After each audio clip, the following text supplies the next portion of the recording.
Welcome to Forgotten Shadows, a journey into the unsettling corners of America's hidden past.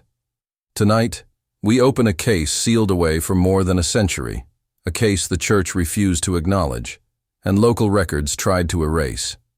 It is a story of devotion turned to dread, of faith consumed by something older and darker than Scripture. As you listen, remember this: every missing page in history hides a reason. Sometimes it is negligence, sometimes shame, and sometimes it is because what truly happened was never meant to be known. What you are about to hear is one of those stories. Before we begin, I want you, the listener, to imagine when and where you would have dared to walk into this institution. Comment below the year and time of day you would have chosen to step through its gates, if you would have dared at all. The Eye. Story begins in 1854, not in Wisconsin, but deep in the rolling hills of northern Pennsylvania, where the Catholic diocese purchased a sprawling limestone property outside the small town of Coldwater. Rising above the mist of the Allegheny foothills, the estate once belonged to a wealthy iron magnate whose sudden death left the house empty for decades. By decree of the bishop, the crumbling residence was converted into Our Lady of Perpetual Silence, a convent meant to house and train young women entering religious life. The first 23 postulants arrived in the spring. Witnesses at the time described them as a remarkable sight. Women dressed in coarse black habits, some no older than 17, processing through the muddy streets of Coldwater as bells rang from the church tower. For the townsfolk, many of whom were newly arrived immigrants, the convent symbolized stability, learning and faith in a wilderness that often seemed lawless and unforgiving. The convent itself was a fortress of pale stone, quarried from the very hillside it stood upon. Its imposing facade carried no ornamentation, only a set of narrow lancet windows and a heavy oak door bound in iron. Inside, the hallways echoed with footsteps on slate floors, and the ceilings arched overhead like a cathedral turned inward. One wing of the building, the north wing, was sealed almost immediately. Though designed for additional dormitories, the bishop ordered it locked, claiming structural weakness. But no repairs were ever attempted, and no one in Coldwater would see the interior of that wing again. At first, life at Our Lady of Perpetual Silence appeared tranquil. The nuns tended gardens, taught catechism to village children, and assisted with funerals and births. Their singing at dawn carried over the valley, strange and hauntingly beautiful. Yet, behind their walls, the truth began to unravel. The earliest disappearance was noted in 1855. Sister Agnes, a novice from Ohio, was said to have been transferred to a mission in Illinois. Days later, her family received a letter, brief, oddly formal, and without her familiar handwriting. When they attempted to visit her alleged mission, no one had ever heard of her. Within months, another novice vanished. Then another. The explanation was always the same: transfers to distant missions, assignments to places across the continent. Families wrote letters that went unanswered. Parish priests raised quiet concerns that were dismissed with stern warnings not to question church authority. In Coldwater, whispers grew, but they never dared rise above whispers. By 1858, the pattern was undeniable. 23 had entered. Fewer than 10 could still be accounted for. The church, however, maintained its silence. The bishop insisted all was in order. Yet rumors spread of shadows moving across windows at hours when no prayers were held. Some claimed to hear chanting carried on the night winds in a language older than Latin. Even more disturbing were the reports of a doctor, a pale, tall man, who arrived in a covered carriage long after midnight, carrying cases of surgical instruments. Townsfolk saw him enter through the side gate and vanish into the convent. He was never seen by day, and no one knew his name. What role did this man play in the disappearances? Was he tending the sick, or was his work of a more sinister nature? The truth would remain hidden for years. By the dawn of the 1860s, only 3 nuns remained in Coldwater, 3 survivors of something unspeakable. They did not speak of what had happened, even when pressed by locals. Their eyes seemed older, hollowed out, as though what they had seen had devoured their faith from within. The rest, 20 women, were gone. Whispers of unmarked graves began to surface when farmers claimed to have seen disturbed soil near the convent's orchard. One even swore he dug into a shallow pit containing bones too small to belong to cattle. But when he brought his claim to town, the priest threatened excommunication if he spoke of it again. Soon after, his farm burned to the ground. The convent remained functional, at least outwardly, until 1862. Then, without warning, the diocese ordered it shuttered. The 3 remaining nuns were relocated, 2 to distant monasteries, 1 vanishing into obscurity. The gates were chained, the windows boarded, and the valley's most imposing structure fell silent once more. Officially, the explanation was that Coldwater had become too remote, its population too small to sustain the convent. Unofficially, no one believed it. The locals avoided the building, its tall shadow dominating the landscape. Travelers passing through remarked on its unnatural stillness, its windows dark even at midday. Yet, despite the fear, no one dared enter. No one asked what had become of the missing 20, and no one demanded the church give an accounting. The high story of Our Lady of Perpetual Silence was quietly buried under layers of doctrine, shame, and fear. But records have a way of surviving. Parish archives, forgotten letters, and whispered accounts paint a darker picture, one of deliberate infiltration, unholy rites, and a corruption that reached into the very heart of the church. What happened in Coldwater was not an accident. It was planned. And the 3 who remained were not simply survivors, they were participants. The question we now must ask is chilling. Who were they, really? And what exactly was unleashed behind the locked doors of the North Wing? History often focuses on what is lost, but sometimes the most terrifying truths rest in what survives. At Coldwater's convent, 20 women were swallowed by silence, yet 3 remained. 3 who endured when all others vanished.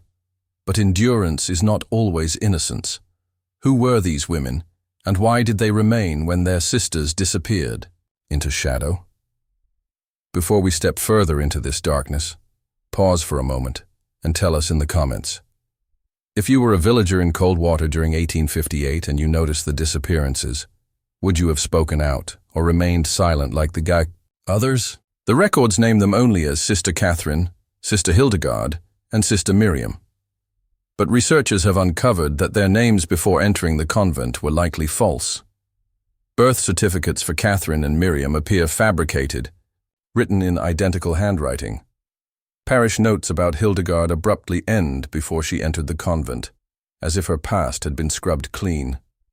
What connects them is not their piety, but the shadow trailing behind them. The first to draw suspicion was Catherine. Parish accounts describe her as unusually educated, with knowledge of medicine and anatomy uncommon for women of her station. Witnesses claimed she dissected animals behind the convent gardens under the guise of teaching biology to children. Some children even told parents that Sister Catherine showed them hearts still beating long after the creatures should have died. The parents dismissed it as childish imagination, until the disappearance began. Hildegard's presence was more subtle. A gifted linguist, she spent hours in the convent library, poring over texts that predated the Catholic Church itself. Some were thought to have been smuggled from Europe, grimoires written in Gothic script. The local priest once confronted her about her reading material, but after a closed-door meeting, he never spoke of it again. Curiously, his sermons grew increasingly bleak after that day, filled with fire and despair. Then there was Miriam, youngest of the 3 but the most unsettling. She was said to walk through the halls at night, humming lullabies no one recognized, her voice echoing strangely off the limestone walls. She was often seen standing motionless in the chapel for hours, her face turned away from the crucifix, her gaze fixed instead upon the stained glass window that depicted the fall of Lucifer. Individually, these details could be dismissed as eccentricities. Together, they painted a picture of infiltration, not devotion. By 1857, the convent had become theirs.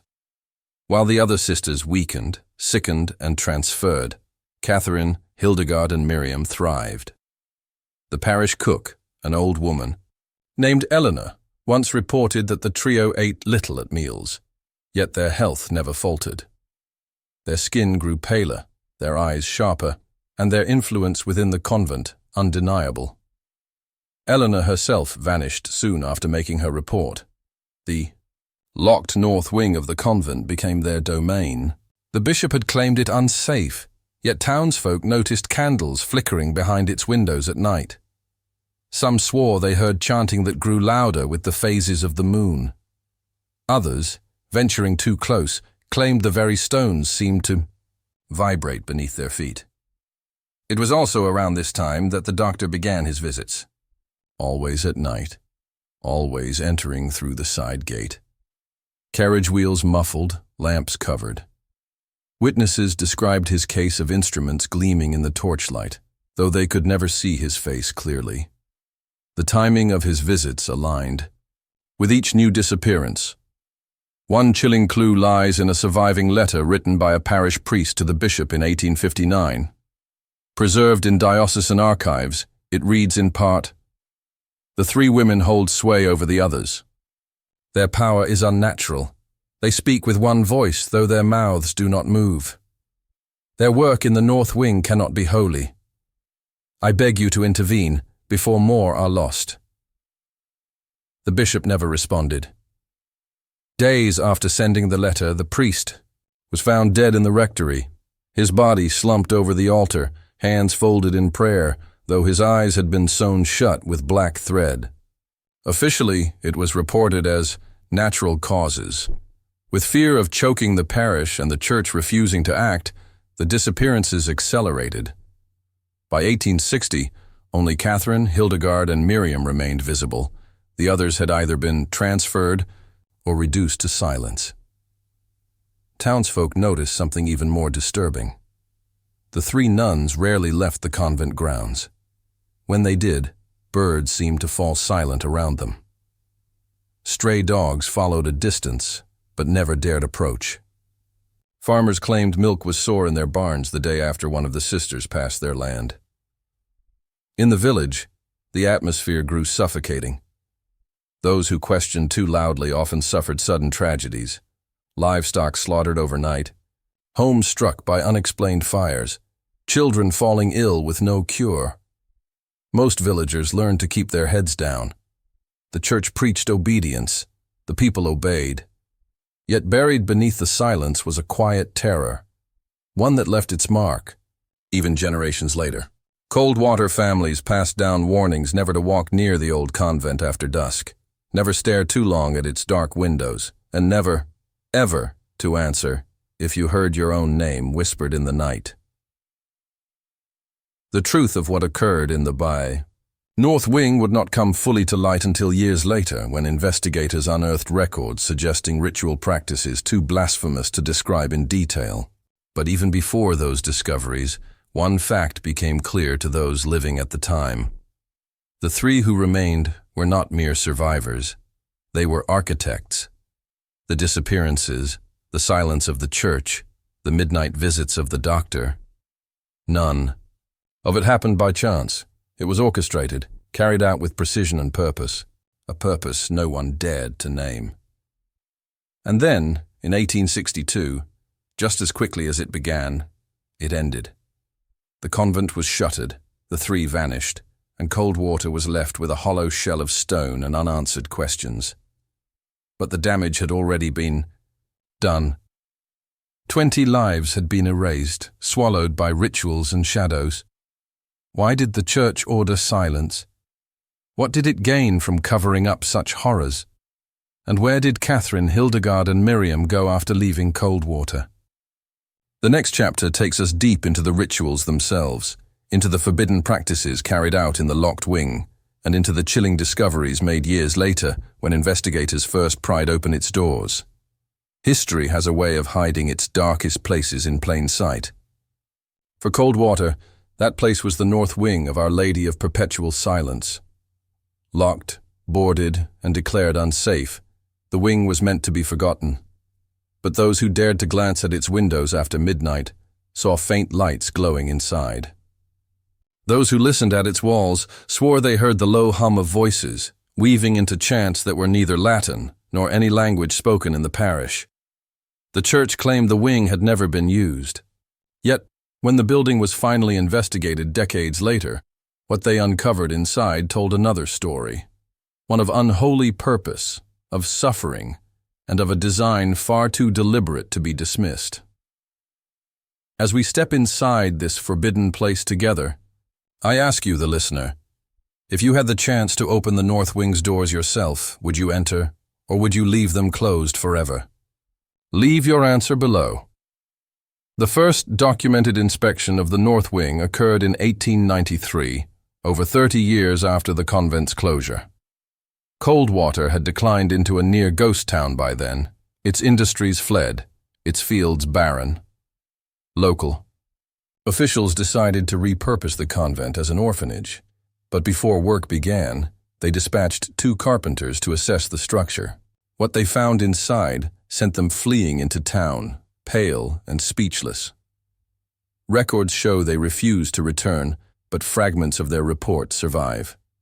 The walls of the wing were blackened, not with fire, but with soot layered in strange, spiraling patterns.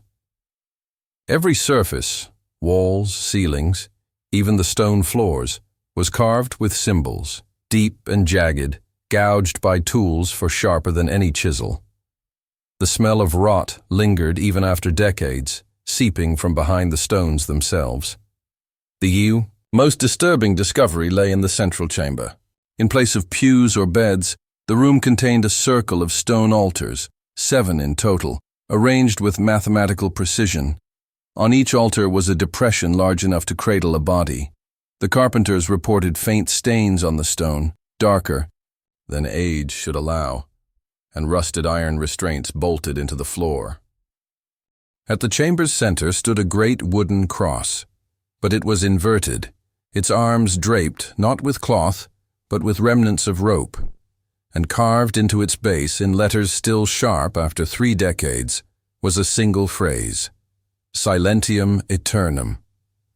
Eternal silence. The carpenters fled without finishing their inspection.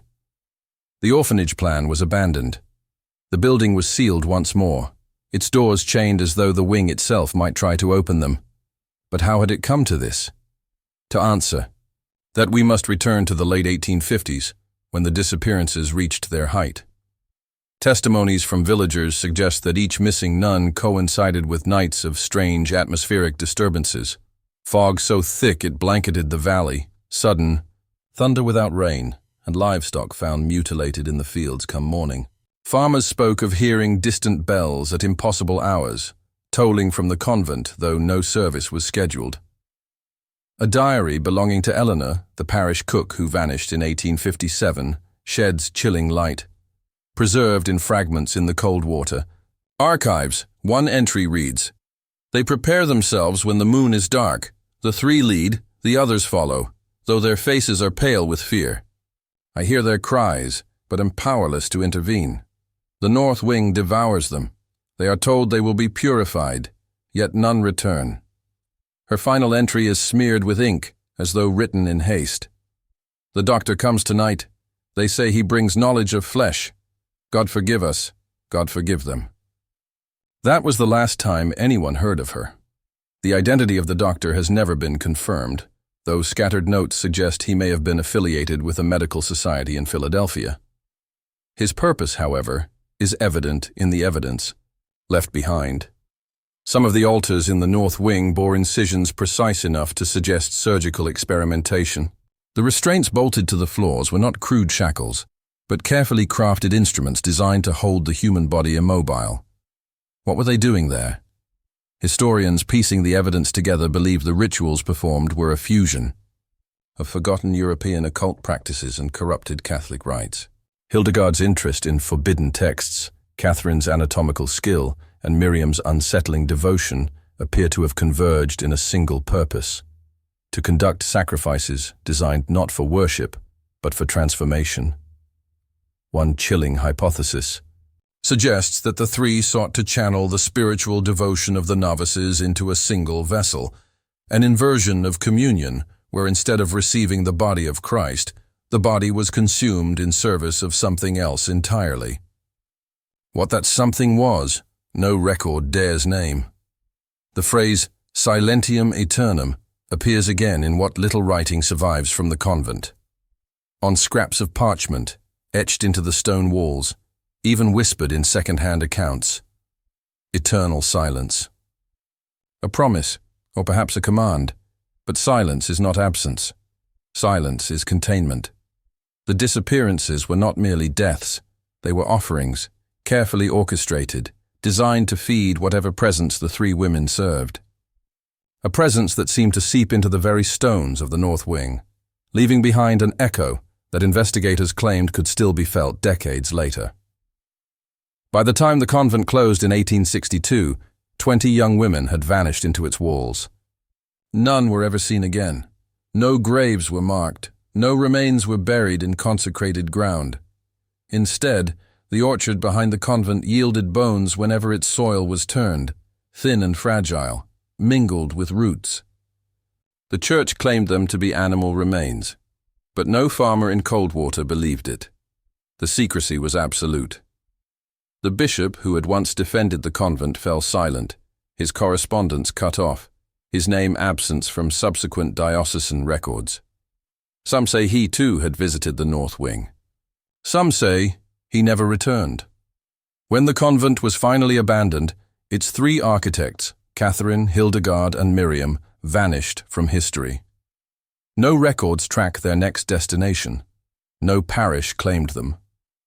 It is as though they stepped into shadow and were swallowed whole. Yet the north wing remained, and with it, the mark of what they had done. To step into that place, investigators later said, was to feel watched by the walls themselves. The carved symbols seemed to twist when stared at too long. The silence pressed upon the ears until even breathing sounded blasphemous.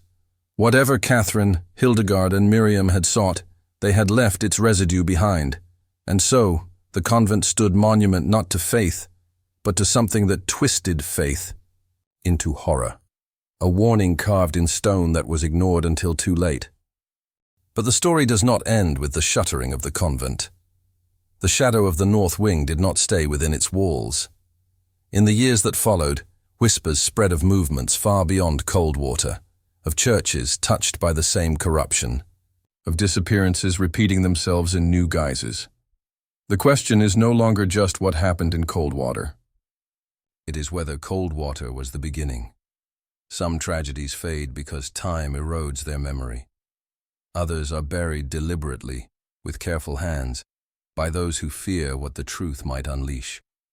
The fate of Coldwater's convent belongs to the latter.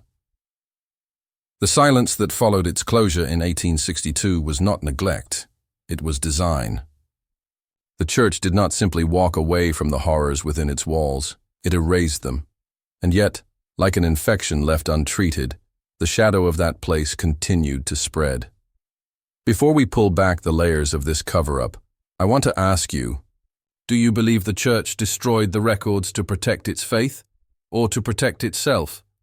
Leave your thoughts below. The first sign of erasure came in the parish records. Coldwater's baptismal rolls, which once contained detailed notations of every novice who entered the convent, were stripped of names. Entire pages were torn out, leaving behind gaps where 20 young women had once been documented. The surviving. Registers leap abruptly from 1856 to 1863, as though those missing years had never existed. Next came the bishop's archives. When historians later attempted to trace correspondence about the convent, they found an absence too complete to be coincidence.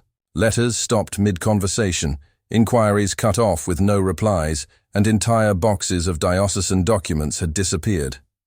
One archivist, writing in 1911, observed, "There are not holes in the record, there are whole caverns where history has been excised."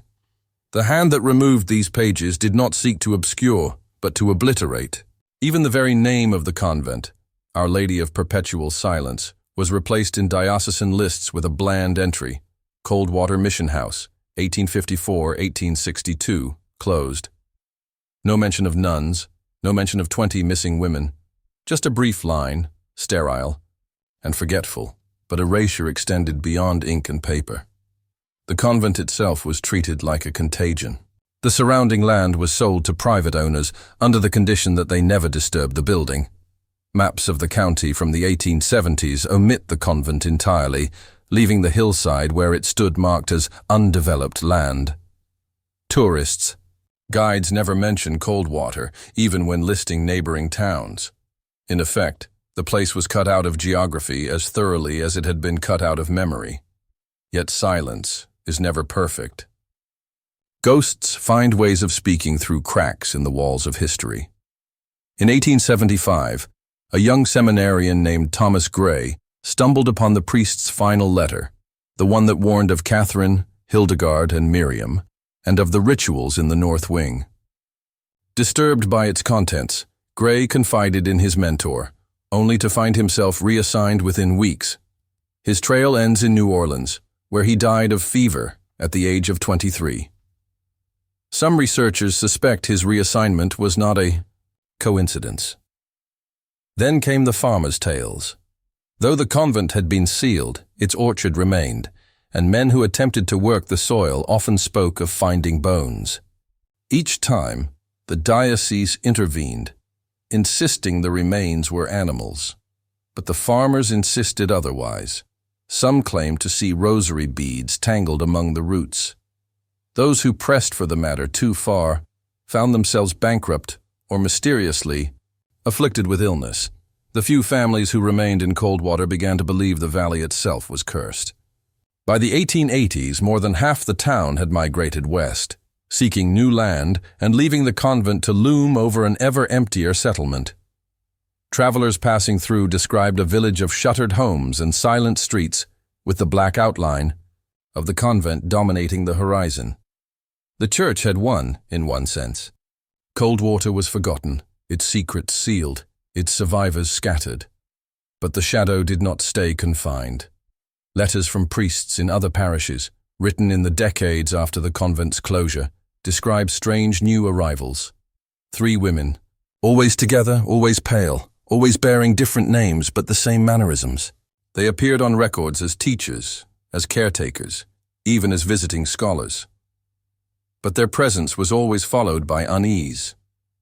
In one parish, 2 altar boys vanished during their tenure.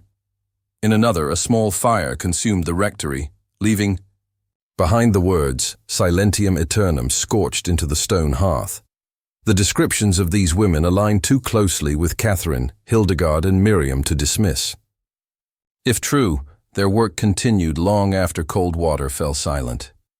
The church's response was not to confront, but to contain. Investigations were opened, only to be abruptly closed. Rumors were labeled heresy.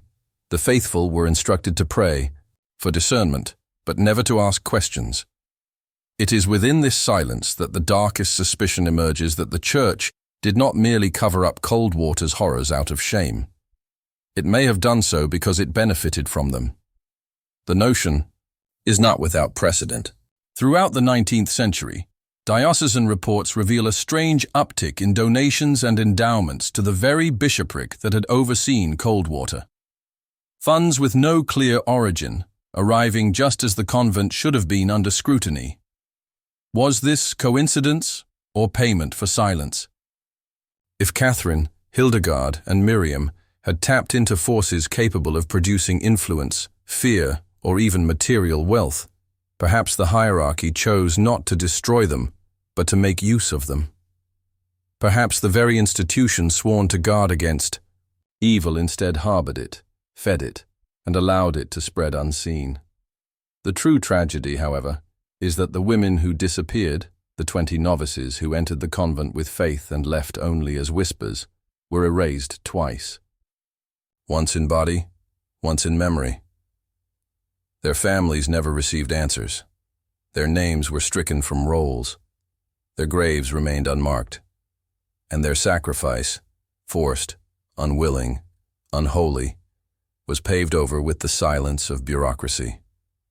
Even today, the official story remains sterile. A convent opened in Coldwater. It was closed, nothing more, but those who have studied the case know otherwise.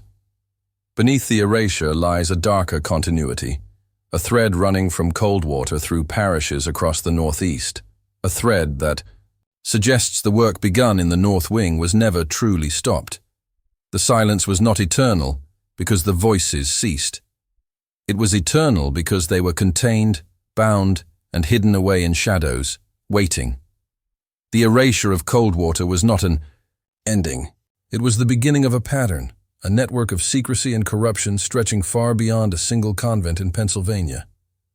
The question is not whether the church silenced the truth. The question is, what truth was so dangerous it demanded erasure at every cost? And if it was buried, has it ever truly stayed buried? Time does not erase horror. It buries it, layers it in dust, waiting for hands bold or foolish enough to uncover it.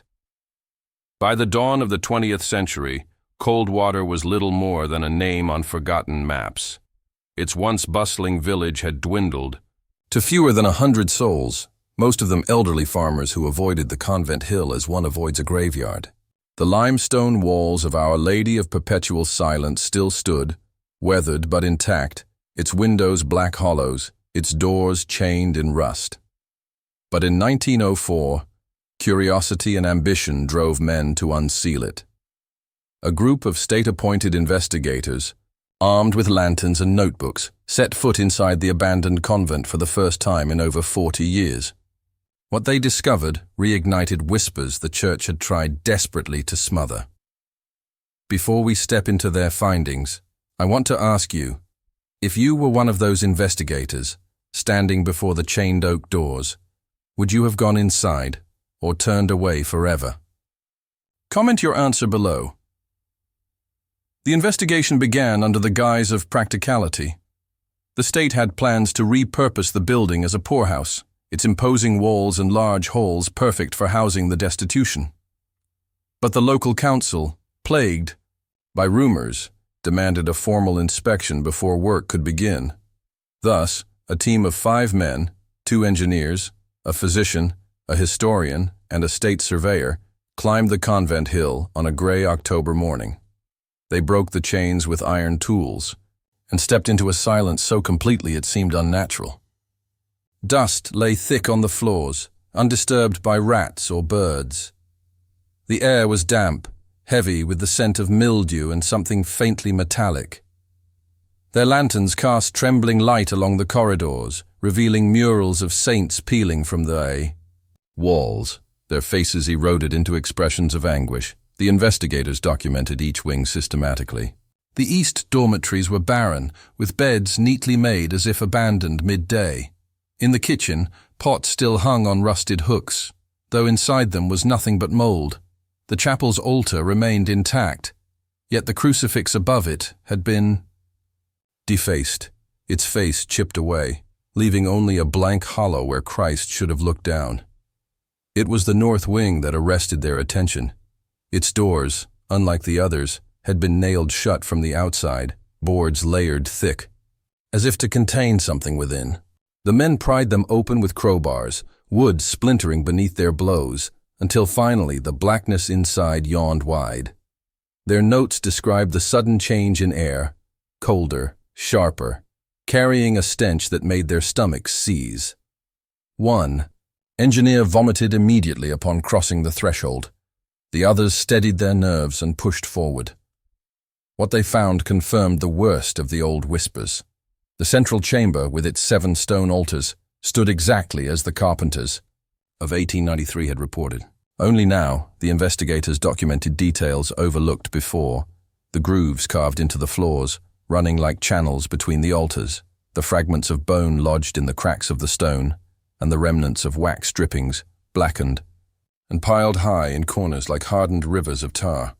Most chilling were the etchings. The walls of the north wing were covered in layered carvings, overlapping symbols of crosses inverted, circles intersected, and letters from alphabets half erased from history. Among them, the phrase Silentium Aeternum appeared dozens of times, sometimes written backward, sometimes encircling grotesque depictions of human faces, twisted in agony. The physician among the team made a horrifying observation. The grooves in the floor were positioned to funnel liquid toward the central inverted cross. He concluded grimly that the chamber had been designed not merely for worship, but for sacrifice. The men pressed deeper. In adjoining rooms, they found smaller altars, crude tools rusted with what looked like dried residue, and shelves where fragments of parchment lay moldering. The historian painstakingly collected what he could. Later analysis revealed the writings to be an amalgamation of corrupted liturgies, Catholic prayers inverted, rewritten, and fused with invocations from older, darker traditions. The deeper they went, the more oppressive the atmosphere became. Lanterns sputtered though oil was fresh. Their breath fogged in the air though it was not winter. One surveyor claimed to hear faint chanting, though his companions insisted it was the wind. Yet when they compared their watches, they discovered time had slipped. What had felt like an hour inside had in fact consumed nearly 3. Then came their most disturbing discovery.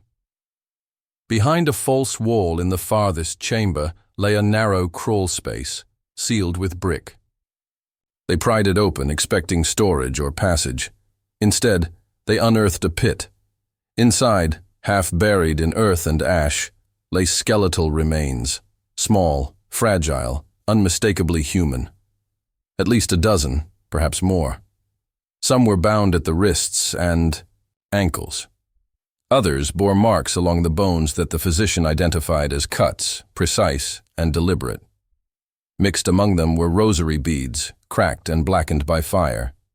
The team recoiled, shaken. Their official report would later call it evidence of improper burials. But their private diaries, preserved by descendants, used harsher words: mass grave, ritual site, sacrifice. Word of their discoveries spread quickly, through Coldwater. Old villagers nodded grimly, claiming it proved what they had whispered all along. But when the report reached diocesan officials, the reaction was swift and calculated. The investigation was shut down. The poorhouse plan was abandoned. The building was ordered sealed once more, this time under guard of legal injunction. The men were instructed never to speak of their findings publicly. Yet fragments of their testimonies survived, smuggled through private letters, hidden in attics, rediscovered decades later by historians. These fragments paint a picture far darker than the state's official report. They describe not merely evidence of sacrificial practice, but the sense that the building itself resisted their presence. Doors refused to open, then slammed shut, without wind. Their lanterns dimmed as though the air consumed the light. In one diary, the physician wrote, "It was not abandonment we walked through. It was a place still waiting, still alive in silence. The stones themselves seemed to whisper, 'You are intruding.'" The men left Coldwater shaken, their careers damaged by the controversy. 2 would later die under unusual circumstances, one in a carriage accident, the other by sudden illness. The surviving members spoke little of what they had seen, but those who knew them said their eyes carried the look of men who had glimpsed something they wished to forget. The convent remained sealed. The church succeeded again in quieting the storm.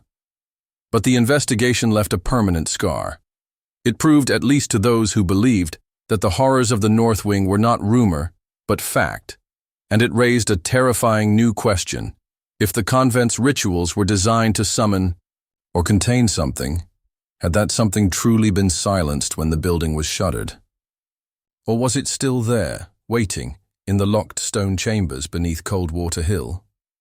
The records that survived spoke little of him, only fragments stitched together from ledgers, receipts, and an occasional margin note in the convent's accounts. But to the dwindling number of sisters within Hollow Mercy, he became known as simply the doctor. His visits were never announced, his presence never acknowledged outside the crumbling stone walls. Yet each time he came, a shadow of dread fell upon the convent. He arrived after dusk, when the streets of Black Hollow were empty and the lanterns extinguished. His carriage, black and unmarked, would rattle across the cobblestones and pull silently to the rear entrance, where the barred iron gates of the north wing waited. Always the north wing, and always accompanied by the faint smell of burning chemicals, as though some hidden furnace was kept alive within. The surviving accounts suggest he was a man of unusual bearing, tall, with angular features, his face perpetually obscured by the broad brim of his hat. He carried leather cases that rattled with glass and steel, instruments too numerous and too delicate for the frontier era. Some whispered that he was not a physician at all, but an alchemist, or worse, a man of science corrupted by darker ambitions. His presence coincided with each disappearance, and the ledger's note payments labeled consultations, discreet sums drawn from church coffers. But the mystery deepens in the testimonies preserved decades later, when townsfolk at last began to speak. A local stable boy, long after grown into old age, recalled seeing figures lifted from the carriage, not nuns departing for distant missions, but lifeless bodies, shrouded and limp, wheeled into the convent under cover of night. Another neighbor claimed to hear muffled chanting during the doctor's visits, as though rituals were layered atop his medical practices. What purpose these rituals served remain obscured. Yet signs of them persisted in the abandoned convent. Chalk marks etched into the flagstones, iron restraints set into the stone walls of the infirmary, and an entire chamber deep in the north wing, where soot-blackened symbols lingered long after the fires had gone cold. The air there remained unnaturally heavy, as though the stones themselves remembered the suffering contained within them. The doctor's work, it seems, blurred the line between care and cruelty. Records suggest he performed treatments, though no sister ever returned from them whole. Some were said to vanish altogether, while others, though briefly glimpsed in candlelit corridors, appeared hollowed, their eyes vacant, their steps guided more by force than by faith. The convent's fabric, once stitched from devotion, was by now little more than a veil to conceal these terrors. The trail of money revealed another unsettling truth. Parish funds were siphoned into secret accounts, suggesting the church itself was complicit, or at the very least, aware of the physician's presence. To what end? Did they believe he was preserving the convent through unorthodox means, or was Hollow Mercy sacrificed to shield a darker alliance? Even the final 3 survivors, who decades later gave fragmented testimonies, refused to speak his name. They trembled when asked, their voices falling to whispers. One described hearing the toll of bells at midnight, though no bells were hung in the north wing. Another claimed she awoke one evening to find her own bed moving into a chamber. She did not recognize its walls lined with bottles filled with cloudy liquid. When she dared glance closer, she swore the jars contained remnants that once belonged to her sisters. Strands of hair, shards of bone, fragments of rosary beads floating like drowned relics. What unnerved investigators most, however, was not only the doctor's role in the disappearances, but his disappearance itself. No records after 1862, no grave, no obituary, no trace. He had come into Black Hollow as if from nowhere, and he left it the same way, dissolved into the fog of history. Yet the fear he left behind endured long after his name was forgotten. The Hollow Mercy Convent, once a place of prayer, had become a theater of experiments, whether spiritual, medical, or something older and more profane. And as the 1860s drew to a close, the whispers grew bolder in town. Unmarked wagons rolling into the nearby woods at night, fresh soil turned in hidden clearings, shapes glimpsed at the edge of lamplight. The disappearances could no longer be written away as transfers.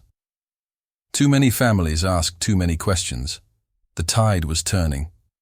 The convent's secrets could not remain sealed forever.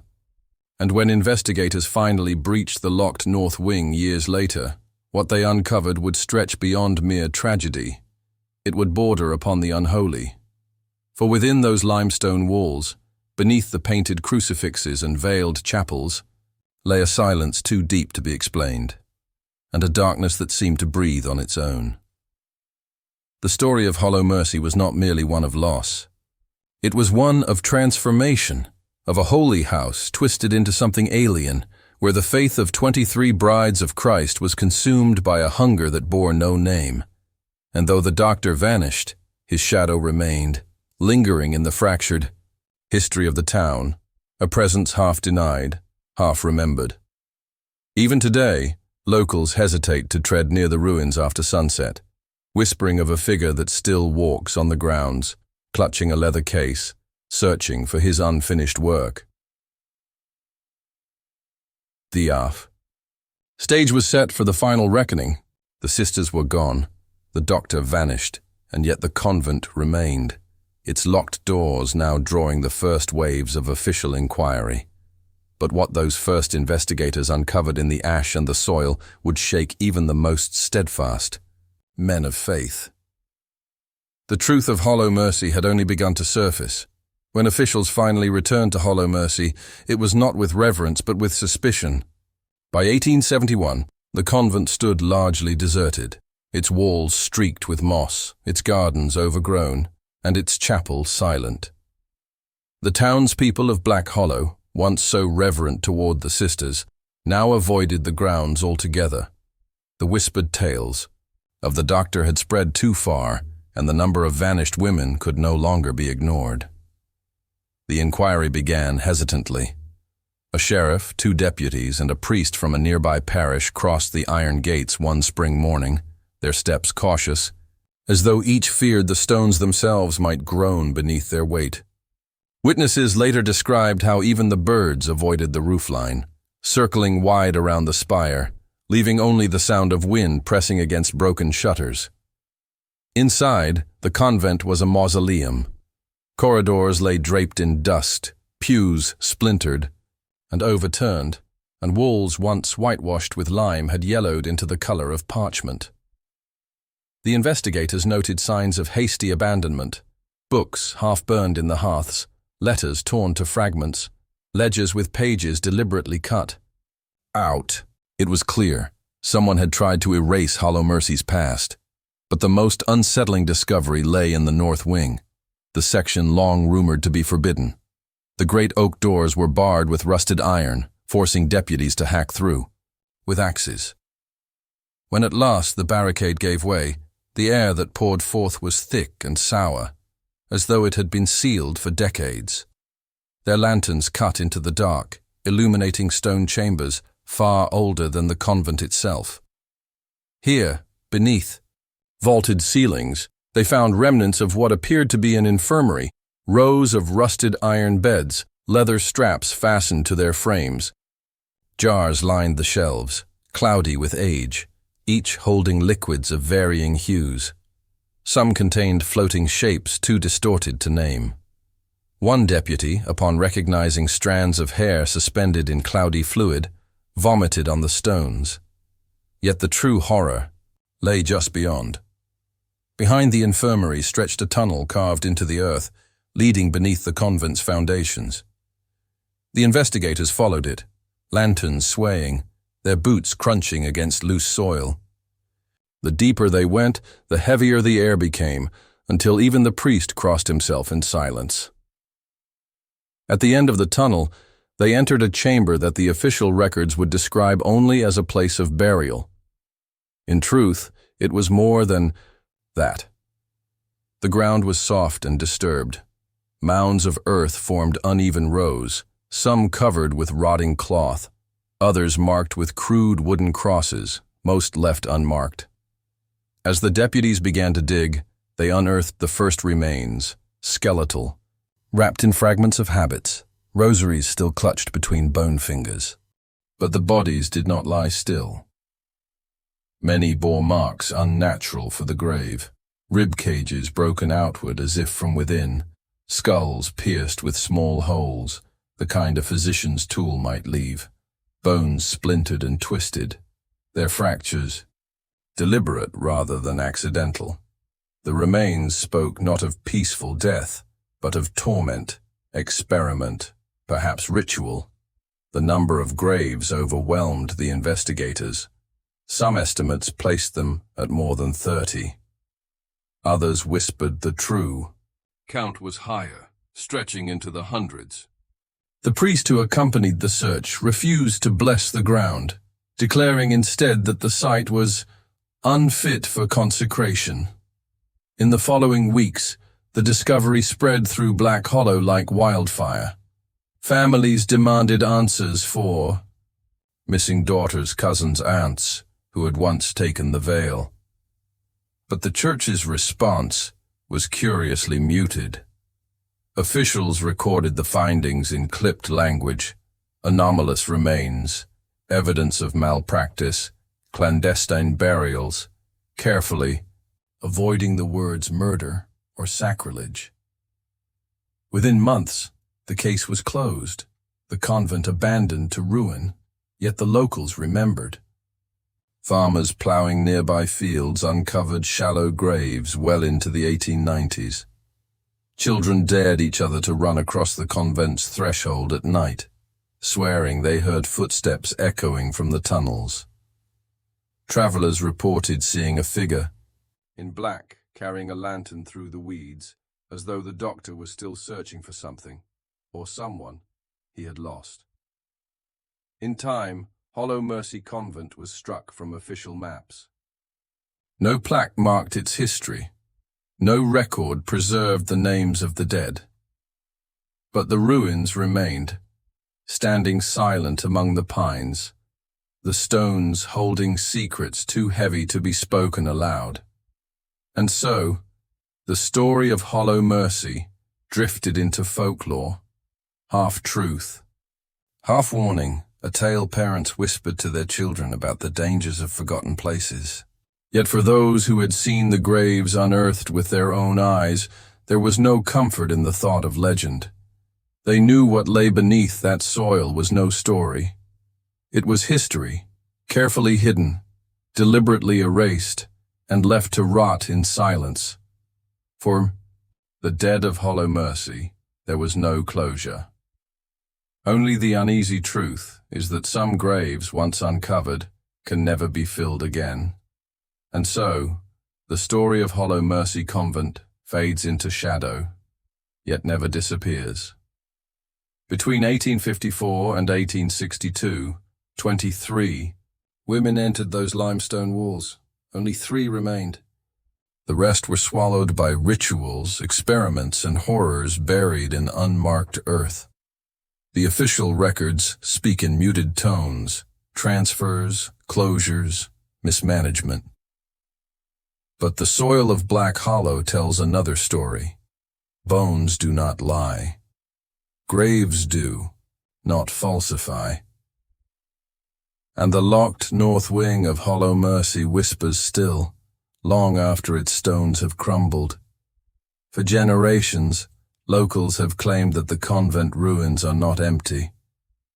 Travelers tell of lights flickering in broken windows, of organ music drifting from the collapsed chapel when no instrument remains inside. Some have sworn they've heard the chanting of women beneath the ground, voices rising in a rhythm that no prayer could contain. Perhaps that is why Hollow Mercy endures not just as history, but as warning. A warning that faith, power, and secrecy can bind together into something monstrous. A warning that the dead do not always rest. And now, as you step back from these shadows, we leave you with a question. What truly happened within Hollow Mercy? Convent? Was it ritual, science, or something that cannot be named? If this story chilled you, leave a comment below. When and where should we go next? What forgotten place, what hidden year should our next journey uncover? And if you dare to keep walking with us into history's darkest corners, Remember to like this video, subscribe to our channel, and ring the bell so you never miss another. Descent into the shadows. Until next time, keep your lanterns close, for some ruins still breathe.